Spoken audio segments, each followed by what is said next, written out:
কতদিন ধরে হাঁটুতে ব্যথা ছিল? 1 সপ্তাহ ধরে। 1 সপ্তাহ ধরে। তুমি তো আসতেছো তখন হাঁটতে পারতেছিলে না, এখন তো আলহামদুলিল্লাহ। কি অবস্থা বলো তো? জি আলহামদুলিল্লাহ।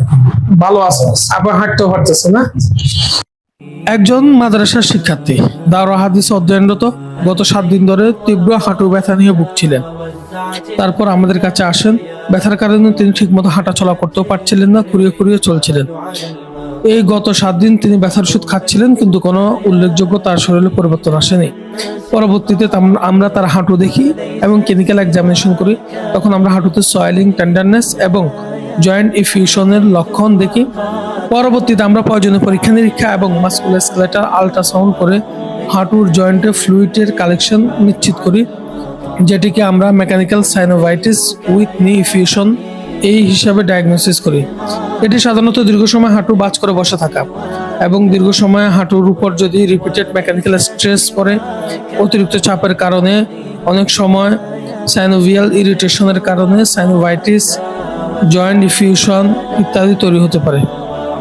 এরপর আমরা অ্যাসেপটিক প্রিকশনের মাধ্যমে অতিরিক্ত ফ্লুইড বের করে নিয়ে আসি। অতিরিক্ত পানি বের করার পর তাৎক্ষণিকভাবে আলহামদুলিল্লাহ আমাদের রোগী আরাম অনুভব করে এবং তিনি আমাদেরকে দেখাচ্ছেন তিনি কতটা স্বস্তি বোধ করছেন এবং তিনি কতদিন ধরে হাঁটুতে ব্যথা ছিল? 1 সপ্তাহ ধরে। 1 সপ্তাহ ধরে। তুমি তো আসতেছো তখন হাঁটতে পারতেছিলে না, এখন তো আলহামদুলিল্লাহ। কি অবস্থা বলো তো? জি আলহামদুলিল্লাহ। ভালো আছো, আবার হাঁটতেও পারতেছো না? একজন মাদ্রাসার শিক্ষার্থী দাওরা হাদিস অধ্যয়নরত গত 7 দিন ধরে তীব্র হাঁটু ব্যথা নিয়ে ভুগছিলেন। তারপর আমাদের কাছে আসেন। ব্যথার কারণে তিনি ঠিকমতো হাঁটাচলা করতেও পারছিলেন না, খুঁড়িয়ে খুঁড়িয়ে চলছিলেন। এই গত 7 দিন তিনি ব্যথার ওষুধ খাচ্ছিলেন, কিন্তু কোনো উল্লেখযোগ্য তার শরীরে পরিবর্তন আসেনি। পরবর্তীতে আমরা তার হাঁটু দেখি এবং ক্লিনিক্যাল এক্সামিনেশন করি। তখন আমরা হাঁটুতে সয়েলিং, টেন্ডারনেস এবং জয়েন্ট ইফিউশনের লক্ষণ দেখি।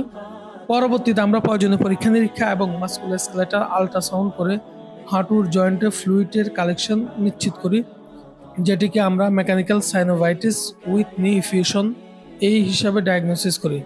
এটি সাধারণত দীর্ঘ সময় হাঁটু বাজ করে বসে থাকা এবং দীর্ঘ সময় হাঁটুর উপর যদি রিপিটেড মেকানিক্যাল স্ট্রেস পড়ে, অতিরিক্ত চাপের কারণে, অনেক সময় সাইনোভিয়াল ইরিটেশনের কারণে সাইনোভাইটিস, জয়েন্ট ইফিউশন ইত্যাদি তৈরি হতে পারে।